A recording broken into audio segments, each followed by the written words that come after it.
Most traders think a scanner is an edge. It feels like one. You set your criteria, you hit scan, and a list of names appears like the market just handed you a short list. It's not an edge, and in this video I'll show you why, and what actually builds the skill a scanner can never give you. If you trade off scans, this one might sting a little. Stick with me to the end, because I'm not just going to tell you scanners are wrong, I'll show you the exercise that replaces them. Here's the problem. A scanner filters on criteria, and the criteria you're using are the same criteria everyone else is using. Price above $5, price above the 200-day moving average, price above the 50-day moving average. These are sensible filters, as example. They're also the most common filters in every scanner on every platform.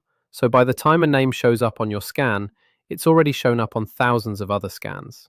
Every momentum trader running a similar filter is looking at the exact same list you are. You're not finding anything. The scan didn't discover this name. It reported it after it already met the criteria, which means after it already moved. You're queuing, you and everyone else with the same setup, lining up to trade the same names at the same time, off the same trigger. That's not edge. Edge is doing something other people can't or won't do. A filter anyone can copy in 30 seconds or find in one book or on Twitter isn't that. What actually builds edge? But before I tell you, full disclosure, I'm Henry Henrik's AI avatar, but this process I'm about to share, it beats AI. No algorithm can replace it. Here's what does build edge. 2,000 names with real volume and real price, the names you'd actually be willing to trade. You build this list one time, then you look at the charts, all of them, every week. I want to be honest about what this is like at the start, because most people quit in the first month.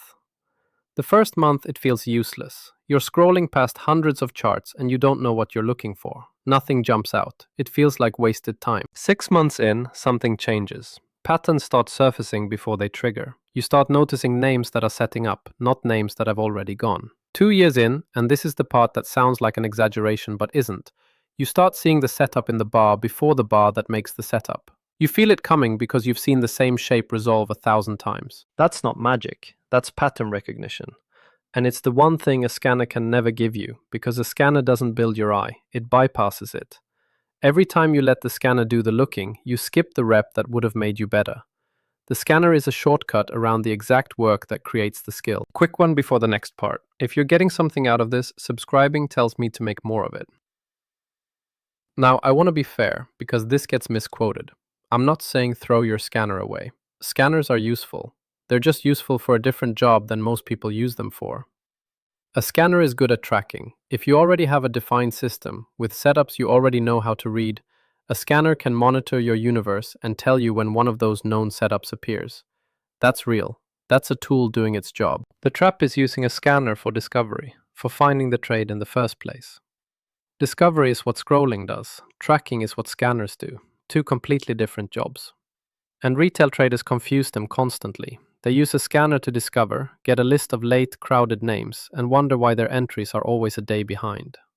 Use the scanner to track what you already understand. Use your eyes to discover what you don't yet. If you want to compress 2 years of chart hours into something faster, here's a method I use, the replay tool on TradingView. But there's a trick to it, because most people contaminate the exercise without realizing. Open a stock you have no interest in trading, something outside your universe. Click a random bar on that chart to set your replay date. Now switch to the stock you actually want to study. The date carries over. Why do it this way? Because if you scroll to a date on the chart you care about, your eyes already registered the structure on the way there. You know what comes next. The replay becomes confirmation, not training. This way, you're looking at a chart you care about, on a date you didn't consciously pick, with no idea what happens next. Mark your levels, write your thesis, decide your entry and exit, then advance the bars one at a time and watch what actually happens. The gap between what you predicted and what the chart did is where the learning lives. That's a rep.